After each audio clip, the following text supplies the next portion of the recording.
Here's the thing, President Muhammadu Buhari, he actually created this mess. He actually created this mess. Nnamdi Kanu, let me ask you, you watching me right now, I'm going to ask you, you watching me, did you know who Nnamdi Kanu was before President Muhammadu Buhari had him arrested? Yeah, neither did I. I did not know who he was. I mean, he was more or less a nobody. And I don't mean that in a disrespectful way. I know you IPOB people, you're very, very good, with the media. No, don't come after me. I don't mean that in a bad way. But until he was arrested by President Muhammadu Buhari, he was a nobody. The president actually created Nnamdi Kanu, actually made him a celebrity, actually made him a star, gave him the power that he has right now.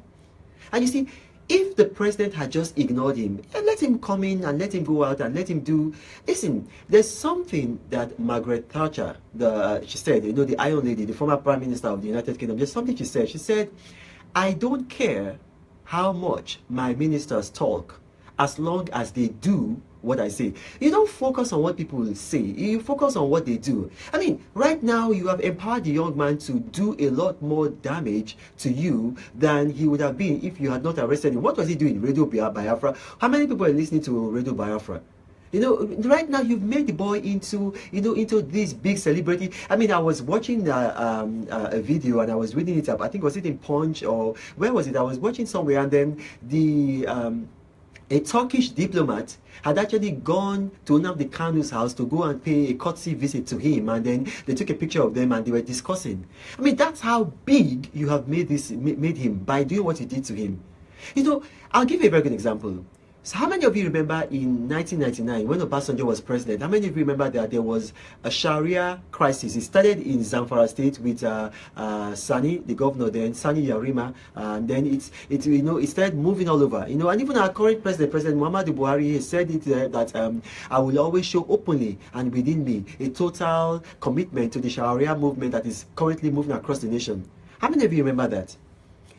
Imagine what would have happened if Obasanjo had impeached Governor Sani Yarima, or if he had had him arrested, or if he had gone to Kaduna State and then just arrested a bunch of people and said, okay, what you're doing is affecting the national security interest of the country, or is unconstitutional.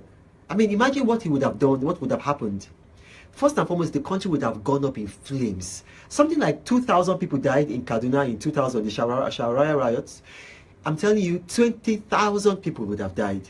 But what did Obasanjo do? He ignored them. And I can't forget what he said. He made a statement. He said, political Sharia will fade away, but the real Sharia will stay. Is that not what happened? That's a leader. That's a real leader. So, they should have just, President Muhammadu Buhari should have left Nnamdi Kanu to just be. I'll give a very good example, another example. A lot of people don't really realize that Mohammed Yusuf, the founder of Boko Haram, he wasn't violent. Muhammad Yusuf was a charismatic preacher. He was somebody that you could admire because he was very charismatic. He hated injustice. He hated what was happening in where the people were not actually doing zakat to the poor members of society. I mean, he was a charismatic, and he understood and he knew the Quran. I've read the Quran. The Quran, when you read the Quran is, I know some of you, you are Christians. I'm a Christian pastor, and you say I shouldn't say this, but I've read the Quran, and really, when you read the book, it's a very beautiful book. It's poetic, and then it has. I'll give you a very good example. The Quran mentions Mary, the mother of Jesus, Isa. The Quran mentions her 85 times. There's a whole chapter in the Quran about Mary. So this man was a charismatic preacher. And then they had him killed. First, they had him arrested, and then they had him killed. And what happened? Boko Haram just exploded, became radicalized, and then it's a problem to Nigeria today. Yesterday, Wale Soyinka gave an interview. It was in all the papers. I'm sure you saw it. He said Nigerians are less secure today than they were under Jonathan. It's because of Boko Haram. Now, President Muhammadu Buhari should understand this. History does not repeat itself. Actually, men repeat history. President Muhammadu Buhari is repeating the history that happened under President Umaru Musa Yar'Adua's era. And it's quite a coincidence. They were both from Katsina State. This man, Nnamdi Kanu, look, what you have done, you have created a big problem for yourself.